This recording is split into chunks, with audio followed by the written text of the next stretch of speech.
भिलाई में सुपेला थाना के पीछे राधिका नगर के पहले मोड़ पर यह स्लाटर हाउस का निर्माण कई वर्ष पूर्व किया गया था तत्कालीन साड़ा के समय से। स्लाटर हाउस के संचालन से स्थानीय लोगों के अलावा जो यहाँ से आवाजाही करते हैं लोग हैं उन्हें काफ़ी परेशानियों का सामना करना पड़ता है, क्योंकि सवेरे के समय यहाँ बकरों की पूरी बाढ़ रहती, विभिन्न प्रदेशों से बकरे लाकर यहाँ पे काटे जाते हैं। इसे लेकर के स्लाटर हाउस को बंद करने को लेकर के युवा शक्ति संगठन के सदस्यों द्वारा साथ ही राधिका नगर के रहवासियों द्वारा लगातार प्रयास पिछले कई वर्षों से किया जाता रहा है, लेकिन स्लाटर हाउस के संचालन को लेकर के अनियंत्रित इस स्थापना को लेकर के अभी तक किसी प्रकार की प्रशासन निगम प्रशासन द्वारा कोई पहल नहीं की गई है। अभी वर्तमान में युवा शक्ति संगठन के लोगों द्वारा फिर पूरे प्रशासनिक अधिकारियों को साथ ही जितने भी बड़े जनप्रतिनिधि उन तक ज्ञापन पहुंचाया गया है ताकि स्लाटर हाउस का अनियंत्रित स्थापना की जा सके। हमारे साथ मौजूद है युवा शक्ति समिति के मदन सेन जी। आइए हम इनसे जानने की कोशिश करते हैं। जी मदन सेन जी, पिछले कई वर्षों से यहाँ पे स्लाटर हाउस का संचालन हो रहा है, क्योंकि इसके नियंत्रण स्थापना को लेकर के लगातार आप लोगों द्वारा राधिका नगर के लोगों द्वारा प्रयास किया जाता रहा, लेकिन क्या वजह है कि इसे स्थापित नहीं किया जा रहा है? जी, ये तो साड़ा का समय का है और साड़ा के समय जब ये निर्मित हुआ था उस समय यहाँ पे आवास के रूप में नहीं था। तो जब नगर निगम ने आवास आवंटन किया तो उसको ध्यान में ये रखना था कि भाई या तो बुचड़खाना रहेगा या तो आवास रहेगा। तो जब आवास निर्मित हुआ उस समय बुचड़खाना को हटा देना था, दोनों में से एक करना था। ये दोहरा मापदंड राधिका नगर वासियों के लिए ये उचित नहीं है, क्योंकि ये प्रथम मार्ग है, राधिका नगर का प्रथम मार्ग है, जहाँ पर देखेंगे कि अभी भी 400 बकरा कटने की बात कर रहे हैं। मुझे लगता है कि यहाँ तो हजारों की संख्या में पर डे दिख रहा है, अभी चालू नहीं हुआ है तब ये स्थिति है। तो ये रोड में क्या स्थिति रहेगा, आने जाने वालों को कितना प्रॉब्लम हो रहा है, ये जनता को या आम जनता को कितना परेशानी हो रहा है, ये प्रशासन को सोचना चाहिए। इसके बारे में हम लोग लगातार 2018 से मैं कोर्ट भी गया था। कोर्ट जाने के बाद एनजीटी भी इन्होंने फाइन किया है। इसके बाद भी जब ये निर्माण नहीं हुआ था तब से हम विरोध कर रहे हैं। 17 करोड़ के लागत से निर्माण किया हुआ है, 17 करोड़ निर्माण लगा है, पैसा हम भी जानते हैं कि उसमें लगा हुआ है, लेकिन आप जानबूझकर लगाए हो। जब यहाँ पे जब कुछ था भी नहीं और जब समतलीकरण था तब से विरोध हो रहा है कि यहाँ स्लाटरिंग नहीं बनाना है। अत्याधुनिक बनाकर क्या करोगे? अत्याधुनिक बनाना है तो आप शहर से बाहर ले जाइए। क्योंकि जैसा कि जनप्रतिनिधियों का भी ये मानना है कि रहवासी क्षेत्र में इस तरह के स्लाटर हाउस का संचालन नहीं किया जा सकता। इसे लेकर के हालांकि जनप्रतिनिधियों द्वारा अपनी जागरूकता का परिचय जरूर दिया गया, लेकिन इसे हटाने के अन्यंत्र स्थापित करने की अभी तक किसी तरह का सिर्फ दस्तावेजों फाइलों में ही कोशिश की गई। जी सर, आप क्या कहना चाहते हैं? आप स्थानीय निवासी हैं, किस तरह की परेशानी होती है? परेशानी तो यहाँ तो बकरे रहेंगे, बहुत सारे काटेंगे, ब्लड और आएगा, गंदगी होगा, यहाँ चील कौवा आएंगे। नज़दीक में घर है तो वहाँ तो चील कौवा लोग उसका हड्डी है और कुछ वेस्ट सामान उसको गंदगी करेंगे। ये तो सबसे पहले रहवासी क्षेत्र में तो स्लाटर हाउस होना नहीं चाहिए।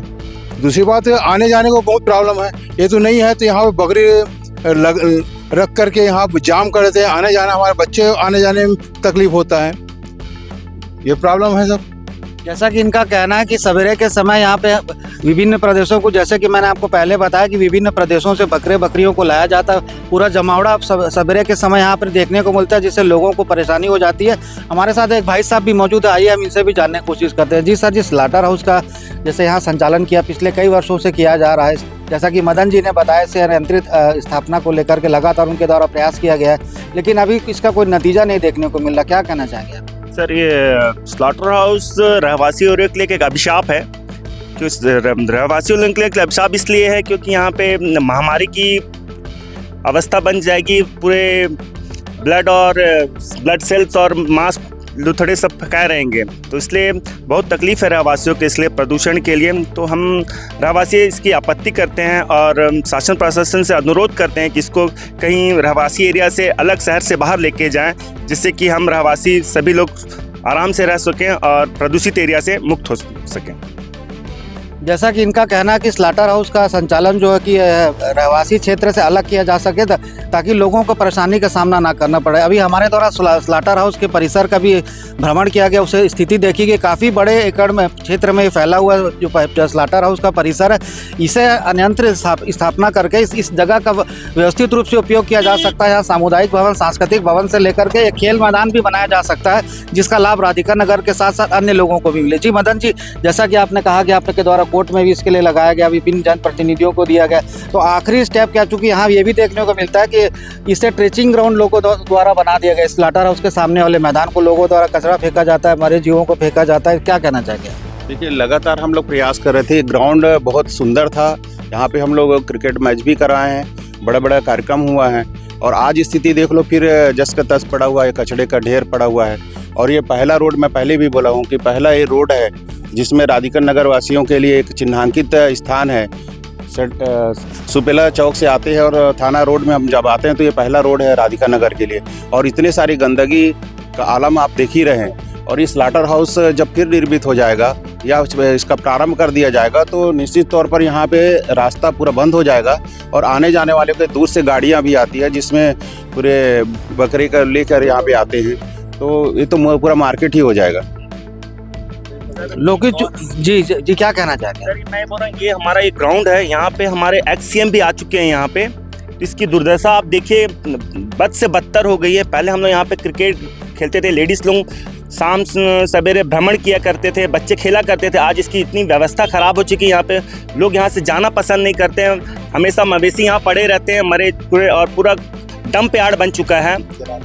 और यहाँ पे बहुत बुरी स्थिति है यहाँ पे। मेरा कहना मतलब मैं ये बोलना चाहता हूँ, यहाँ पे एक्स-सीएम भी यहाँ पे आ चुके हैं। इस ग्राउंड में अपना वादा भी किए थे, अच्छा ग्राउंड बनेगा, सब कुछ बनेगा, लेकिन बिल्कुल तहस नहस है यहाँ पे। आप देख सकते हैं सर एक बार। जैसा कि इनका कहना है कि इस ग्राउंड की व्यवस्था को सुधारने के लिए एक्स-सीएम द्वारा प्रयास किया गया था, लोगों से वादा किया गया था, लेकिन ग्राउंड की स्थिति आज भी जस की तस। सब विभिन्न दूर दराज के क्षेत्रों का कचरा ला करके यहाँ पे फेंका जाता है। एक प्रकार से इसे ट्रेचिंग ग्राउंड बनाया जा चुका है। वहीं मदन सेन जी का कहना है कि इस मैदान में पूर्व में क्योंकि थोड़ी बहुत व्यवस्था थी, जिसकी वजह से यहाँ पे विभिन्न खेल प्रतियोगिताओं का भी आयोजन किया जाता था, लेकिन उस लायक अब ये नहीं, शेष नहीं रह गया। विभिन्न आप देख सकते हैं गाड़ी भी है, उसके द्वारा भी यहाँ पे कचरा फेंका जा रहा है। इस तरह के तमाम लोगों द्वारा यहाँ पे कचरा फेंकने के कार्य को अंजाम दिया जाता है। वही रही बात स्लाटर हाउस की, तो स्लाटर हाउस के संचालन को लेकर के चूँकि इसे बंद करवाने की मांग को लेकर के युवा शक्ति समिति के पदाधिकारियों द्वारा, रहवासियों द्वारा एक बार फिर से मैदानी लड़ाई लड़ी जा रही है। अब देखना होगा इनकी पहल कब तक कामयाब हो पाती है, चूँकि अभी तक इन्हें किसी जिला ना तो शासन से किसी प्रकार का कोई आश्वासन मिला है, लेकिन अब चूँकि इनकी लड़ाई जारी है। अब देखने वाली बात यह होगी कि स्लाटर हाउस का अनियंत्रित स्थापना की जाती है या फिर इसे ऐसे ही छोड़ दिया जाता है लोगों को परेशान करने के लिए। भरोसा 24 न्यूज़ के लिए अतुल शर्मा के साथ संजय दुबे।